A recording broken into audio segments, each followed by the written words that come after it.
when something weighs on your mind. Stress, disappointment, frustration, the natural impulse is to tell someone, to share it. We've been told it's healthy to talk, to unload, to put the weight onto someone else's shoulders for a moment. And in certain contexts, that's true. But there's another side to this equation, one that neuroscience makes very clear.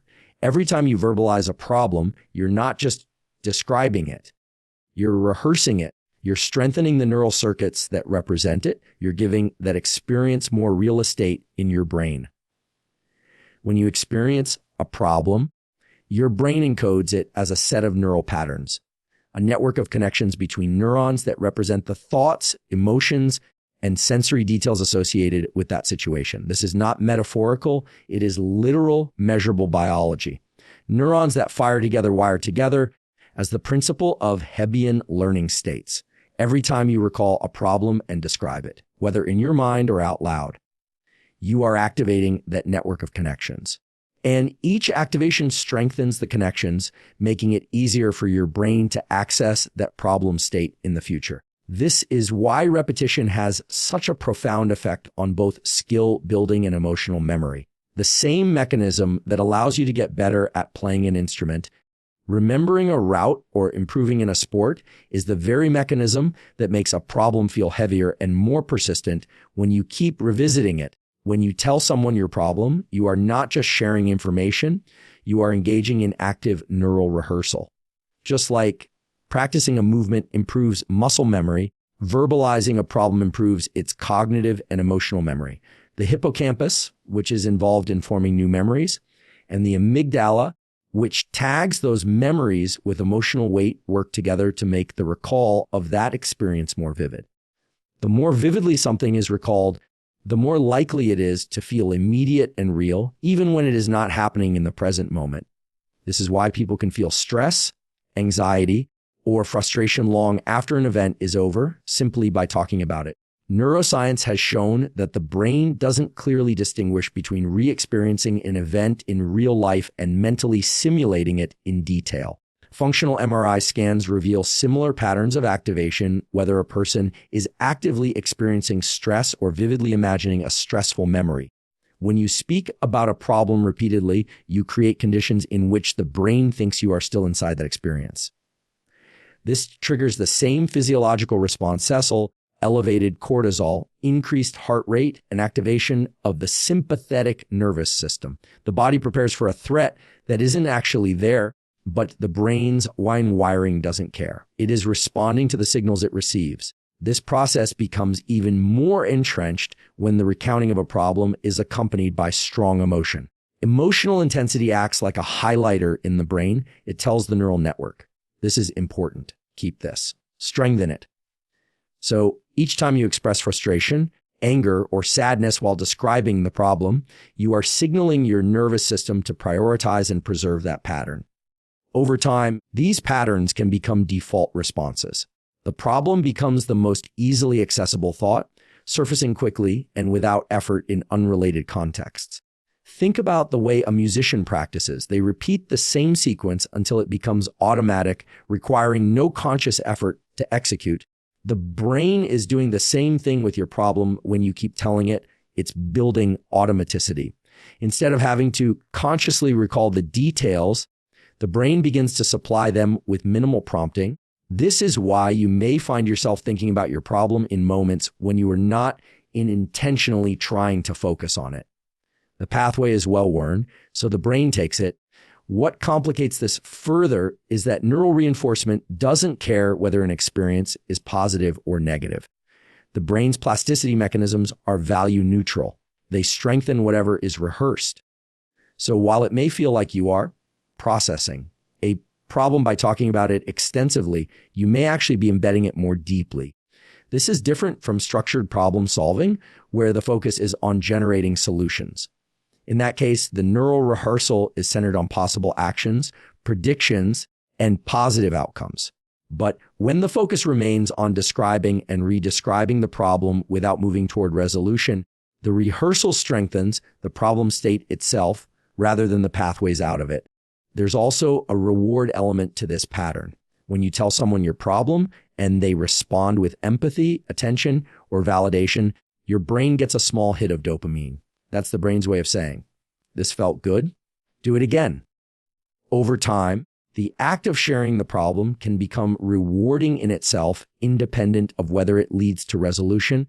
This creates a behavioral loop where you continue to talk about the problem because of the social reward, even though it is making the neural and emotional load heavier.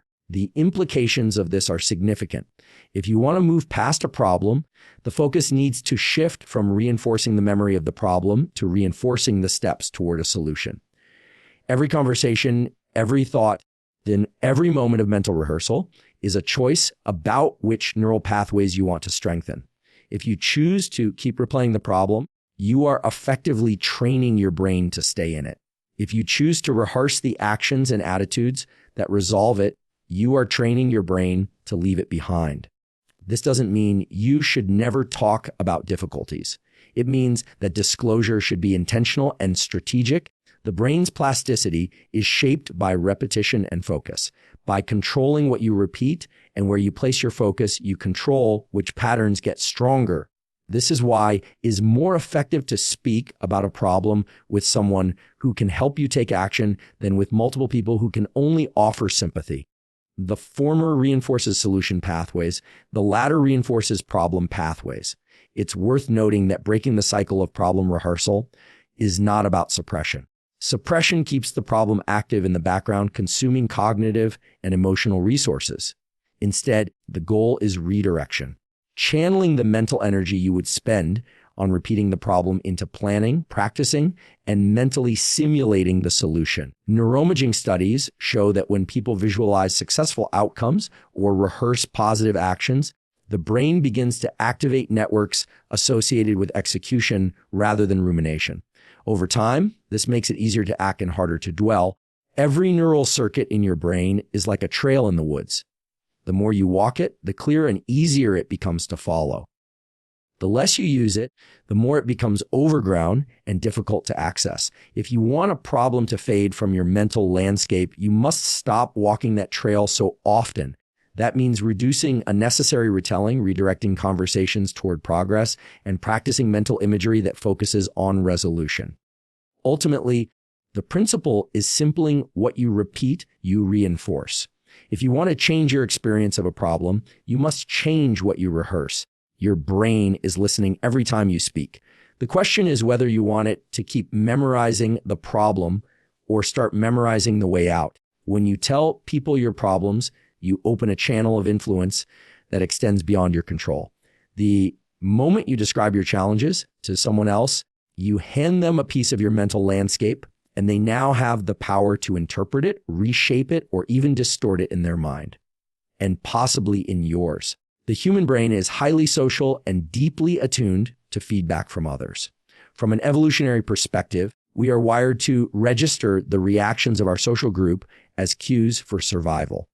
When you speak about your problems, their facial expressions, tone of voice, and word choices send signals that your nervous system automatically interprets. Even if you don't consciously register it, these micro signals can influence how big, small, or unmanageable your problem feels.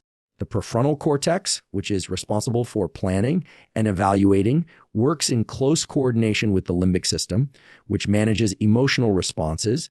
When you receive someone's reaction to your problem, whether it's surprise, worry, dismissal, or judgment, your brain merges that external feedback with your internal perception. This can amplify the intensity of the issue, making it seem larger than it actually is, or it can diminish your confidence in handling it.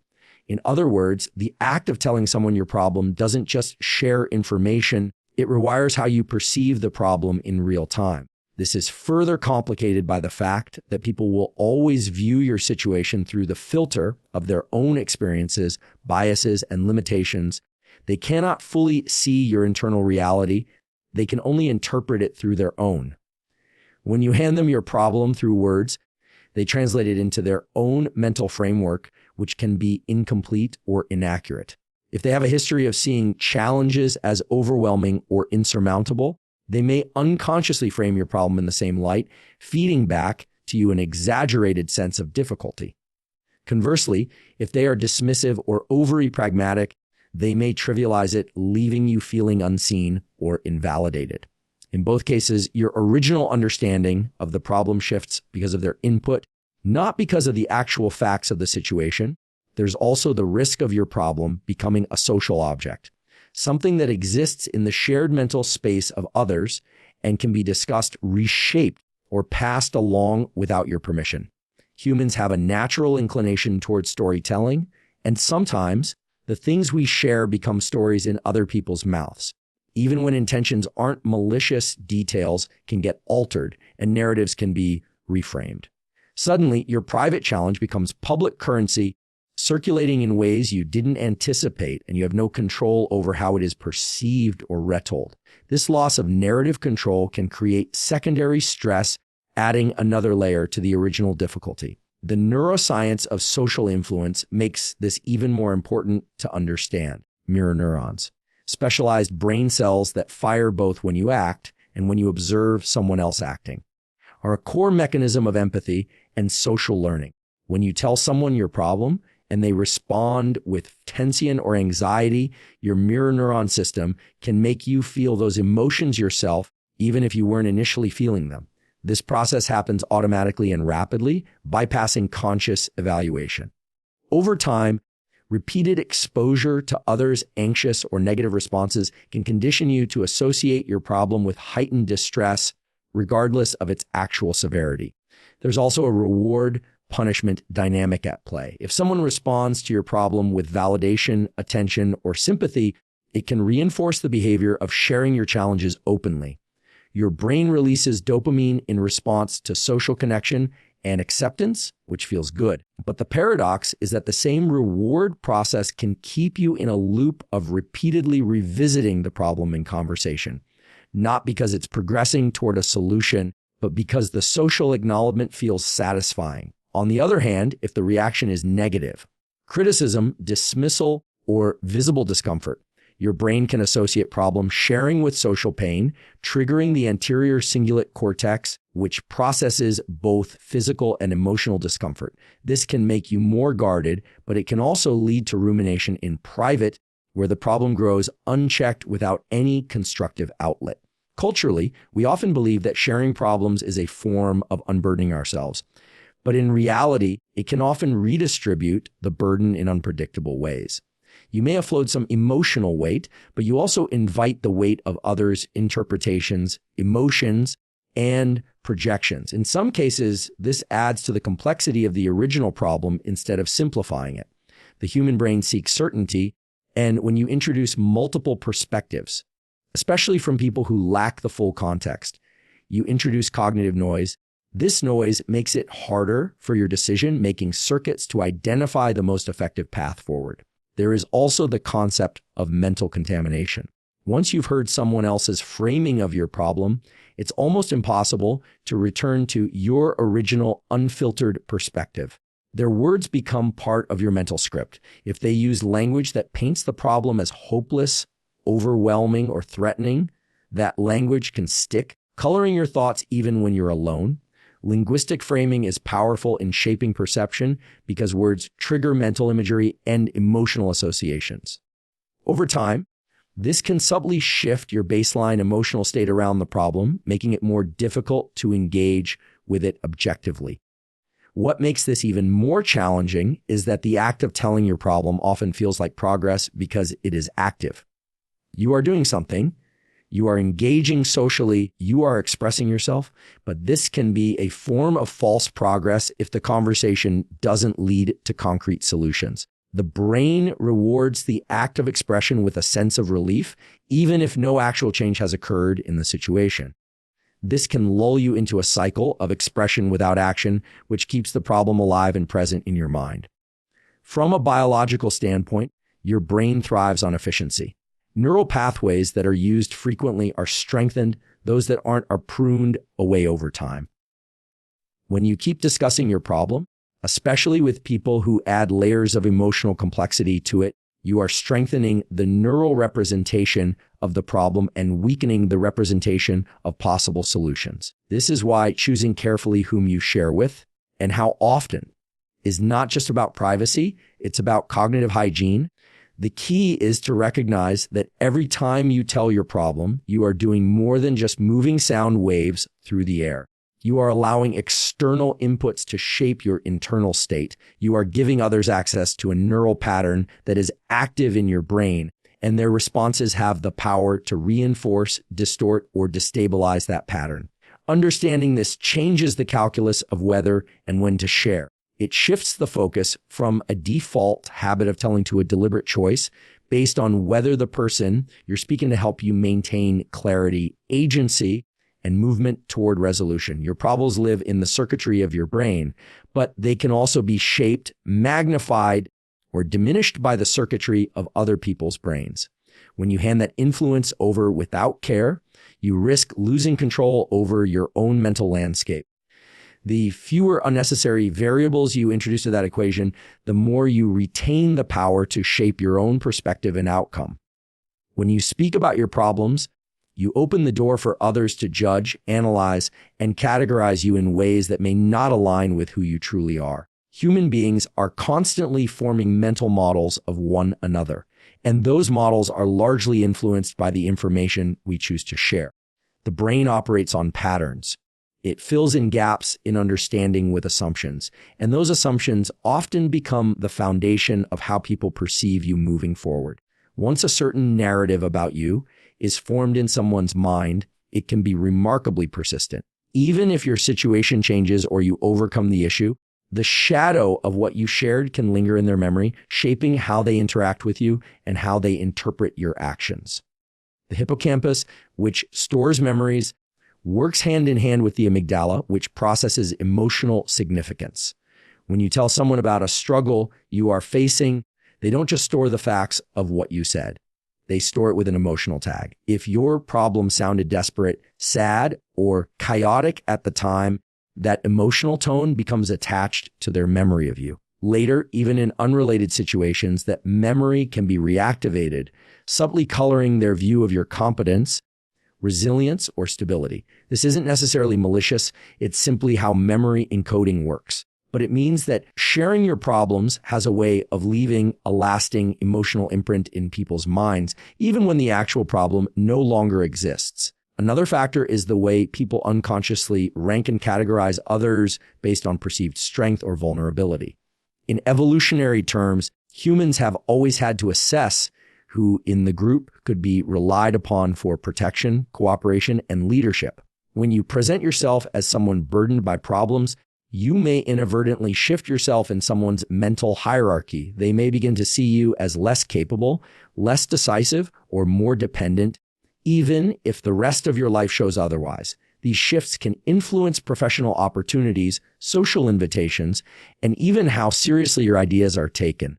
Once a person starts associating you with someone who struggles, they may, without meaning to, filter your future actions through that lens. Social perception is also sticky because of confirmation bias. Once someone believes something about you, whether it's that you are prone to problems, easily stressed, or often unlucky, they are more likely to notice and remember events that reinforce that belief, and less likely to register evidence that contradicts it. This is why the story you tell about yourself matters so much. Every problem you share has the potential to become a building block in someone's long-term narrative of who you are. If the problems you share are frequent or emotionally intense, you may unintentionally train others to see you through a lens of struggle, even if your reality is far more balanced and capable. There is also the matter of gossip, not always malicious, but inevitable in human communication. When you tell someone your problem, you may intend for it to remain between you and them, but people are wired to share stories, especially emotionally charged ones. Your issue might be relayed to others, perhaps stripped of nuance or exaggerated for effect. With each retelling, details shift, tone changes, and the essence of your situation can morph it into something you barely recognize. By the time it reaches someone you've never spoken to, your private challenge may have become a defining feature of how they see you even before you've met. This is the loss of narrative control, the moment when your own voice is no longer the primary storyteller of your life. From a psychological standpoint, People's perception of you affects their behavior toward you, and that, in turn, can influence your self-perception. This is a loop known as the reflected appraisal process. If someone begins to treat you as fragile, unlucky, or perpetually in crisis because of the problems you've shared, you may unconsciously start to internalize that identity, even if it's not accurate. The brain's social monitoring systems, the same ones that evolved to help us fit into groups, make it hard to completely ignore how others see us. Over time, repeated exposure to certain perceptions can subtly alter how you see yourself, which can affect your decisions, your confidence, and even your willingness to take on challenges. Neuroscience also shows us that the human brain tends to simplify complex realities into symbolic labels. Once you've been mentally filed into a category, it takes significant and consistent behavior to rewrite that mental file. If you are categorized as someone who has problems, it might take months or years of displaying resilience and stability for people to fully update their mental image of you. During that time, opportunities that might have been available to a more capable version of you may be withheld. Not necessarily out of ill will, but because of the quiet bias created by the story they've attached to you. Even when people mean well, the act of sharing your problems can invite unsolicited advice or intervention, which can further shift how they see you. If someone feels the need to help you, it subtly positions you as someone in need of help. While support can be valuable, the psychological framing of being helped rather than being seen as self-reliant can reinforce a dynamic where you are the dependent and they are the capable one. Over time, these roles can become self-fulfilling. You may notice that they no longer expect you to lead, initiate, or solve problems because they have already categorized you as the one who needs guidance. There's also a time-based dimension to consider. The problem you share today may feel small or fleeting in the moment, but the person you tell could remember it for years. Memory is selective and uneven. Sometimes people forget your successes and remember your struggles simply because struggles are emotionally charged. If your low points are what stick in their memory, you could be carrying an outdated perception in their mind long after you've moved on. And because people rarely announce these shifts in perception, you may never realize that a door closed for you, an opportunity passed, or a relationship dynamic changed because of something you shared years ago. Protecting your image in the minds of others is not about being fake or secretive. It's about being strategic. It's understanding that your reputation is built not only on your actions, but also on the stories others tell about you, both consciously and unconsciously. Every problem you share is a data point in that story, and those data points accumulate. If you want to be seen as capable, resilient, and resourceful, then you must be selective about which problems you voice, how you frame them, and to whom you speak. The mechanism. This isn't about bottling everything up. It's about recognizing that the audience matters as much as the content. By controlling what you share, you retain control over how you are perceived. You keep the power to define your own narrative instead of letting it be shaped by assumptions, half-remembered conversations, or the emotional coloring of someone else's memory. You reduce the risk of being locked into an outdated or incomplete version of yourself in someone's mind. And you protect the space you work through your challenges without the weight of external labels pressing on you. Your identity is one of your most valuable assets, and it is shaped in part by the information you choose to release into the world. The fewer uncontrolled fragments of your struggles you scatter into other people's minds, the more clearly you can be seen for the person you truly are. When you openly share your problems with others, you give them access to a part of your personal story that can quickly become material for discussion, speculation, or even entertainment in their social circles. Human beings are natural storytellers, and information, especially when it's emotionally charged, rarely stays contained. The moment you reveal something about your struggles, it enters the complex web of human communication where the details can be repeated, reinterpreted, or reshaped, often without your consent. Even if the person you confide in has no malicious intent, the likelihood that they will pass it along, perhaps to seek advice from someone else or to make conversation, is surprisingly high. And with each retelling, subtle distortions can creep in, making the story less accurate but potentially more dramatic. The psychology behind this is rooted in our social wiring. People bond over shared experiences, and sharing someone else's struggles can create a sense of closeness between the storyteller and their new audience. Unfortunately, that closeness doesn't require the accuracy or nuance you might hope for. Details can be omitted, exaggerated, or framed in ways that make the story more engaging for the listener, but less true to your reality. As the narrative moves from person to person, it's like a game of telephone. The original truth gets diluted, replaced with fragments that may no longer represent what you actually said or meant.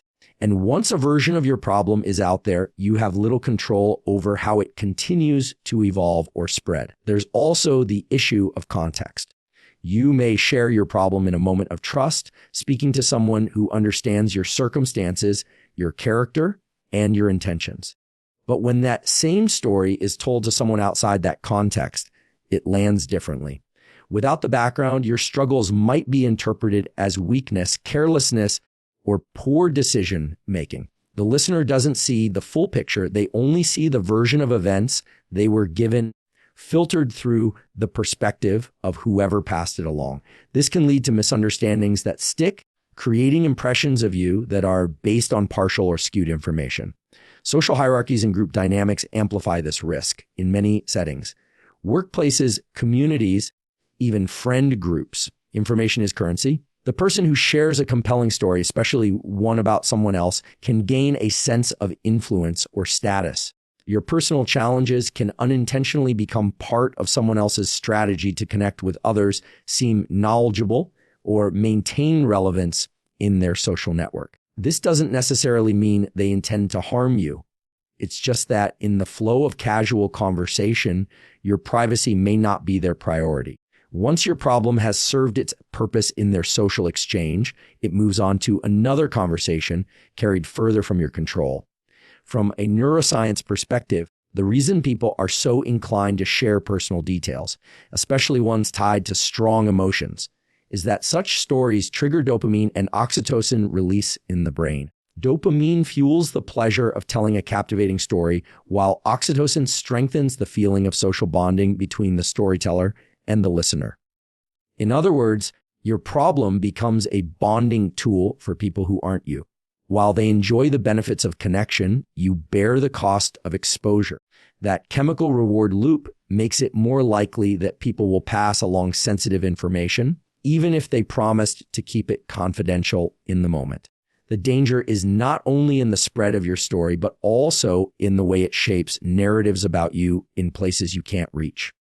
If your personal struggles become known to people you've never met, they may begin forming opinions about your competence, stability, or trustworthiness based on secondhand, possibly inaccurate accounts. You might walk into a room unaware that people already have a mental image of you shaped by a version of your problem you wouldn't even recognize. This can subtly influence how they treat you, perhaps with guardedness, pity, or skepticism, without you ever understanding why. It's also important to understand that once a private detail becomes part of a group's shared knowledge, it rarely disappears. Even if the problem is resolved, the memory of it remains in the minds of those who heard about it. Humans have a bias toward remembering negative or dramatic events because such information historically helped us survive by identifying threats or weaknesses in the group. That means your past struggles may stay mentally accessible to others long after they're relevant, ready to be recalled whenever your name comes up. The permanence of social memory can make it nearly impossible to reclaim the version of yourself you prefer others to see once the narrative has spread. In some cases, your problem may even become an unspoken reference point in conversations you're not part of. It might be used to explain your behavior, your decisions, or your achievements, sometimes as a way to dismiss or downplay them. For example, if you succeed in a project after having previously shared a personal crisis, someone might frame your success as surprising given what they went through, instead of simply recognizing it as an accomplishment. This quiet reframing can limit the way your abilities and strengths are acknowledged, subtly altering your reputation over time. The more people are involved in the circulation of your story, the harder it becomes to trace its path or correct misunderstandings. Attempting to clarify the truth can sometimes make worse by drawing more attention to the situation and creating fresh opportunities for speculation. In this way, trying to undo the damage can feel like pouring water into sand. It disappears without making a real difference. The best protection is preventioning, keeping certain personal matters within the smallest possible circle of trust, ideally shared only with individuals who have a proven history of discretion and no incentive to use your vulnerability for social gain. When you withhold your problems from casual conversation, you maintain a measure of control over how you are perceived and discussed. You reduce the chances of being misunderstood, mispresented, or prematurely judged by those who don't know your full story. With a mechanism, you also avoid giving others the raw material they might use intentionally or not.